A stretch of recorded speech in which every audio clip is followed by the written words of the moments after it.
Witajcie na podcaście Polish Butter and Jam, czyli polskie masło i dżem. Chociaż tak naprawdę to J to skrót od Jędrzejów. Co? Jędrzejów to moje rodzinne miasto w Polsce. Malutkie, niedaleko od Krakowa. Kraków pewnie znacie. Hej wszystkim! Podcast dedykowany jest dla osób uczących się polskiego, ale dla osób, które już rozumieją język polski i po prostu chcą sobie podszkolić, poćwiczyć słuchanie. Podcast będzie tylko i wyłącznie w języku polskim. Czy będę kontynuować? Zależy od tego, czy ktokolwiek jest zainteresowany. Także ten pierwszy odcinek jest mega eksperymentalny. Planuję go wrzucić i po prostu zobaczyć, czy ktokolwiek kliknie i ktokolwiek będzie chciał w taki sposób się uczyć. Zainspirowały mnie inne osoby, które nagrywają podcast właśnie w takim formacie.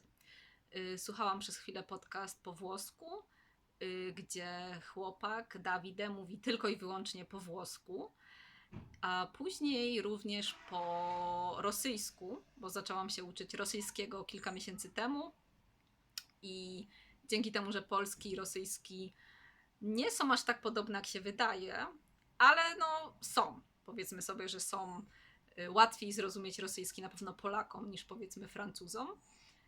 To właśnie zaczęłam słuchać tylko i wyłącznie podcastów. Przestałam się uczyć słówek, bo wiem, że jest to mega męczące i nudne.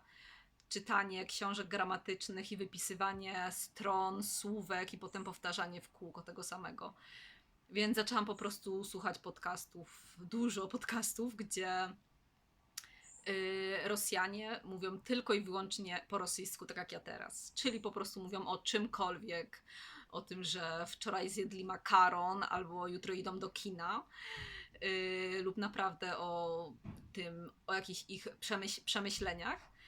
Więc mówią o przeróżnych sprawach, ale w języku ojczystym i po prostu używają zwykłe słowa, mówią w naturalnym tempie.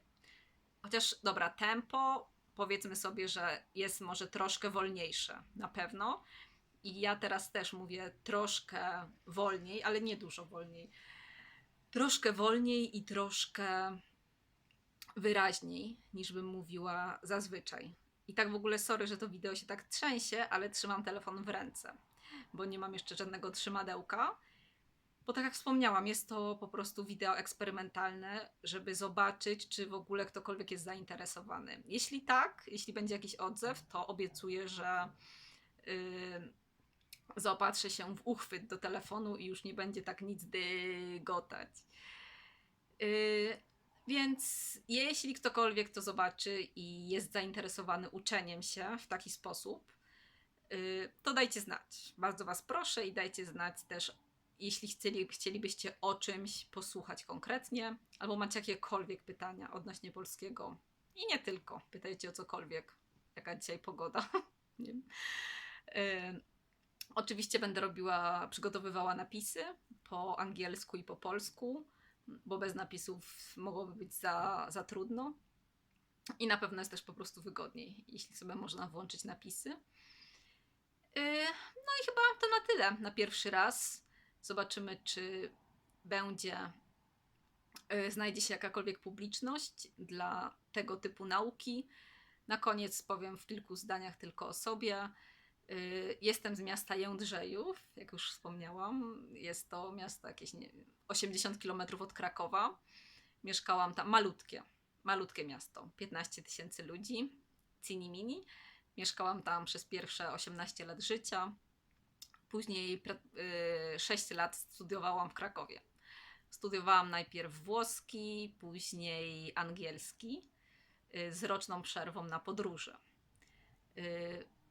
Między innymi byłam w Norwegii, gdzie poznałam swojego chłopaka z Rumunii i teraz mieszkamy w Irlandii od 2 lat w Dublinie. Także, ale to opowieść na inne wideo, o ile w ogóle będzie następne. Trzymajcie się i ogromne dzięki za oglądanie. Na razie.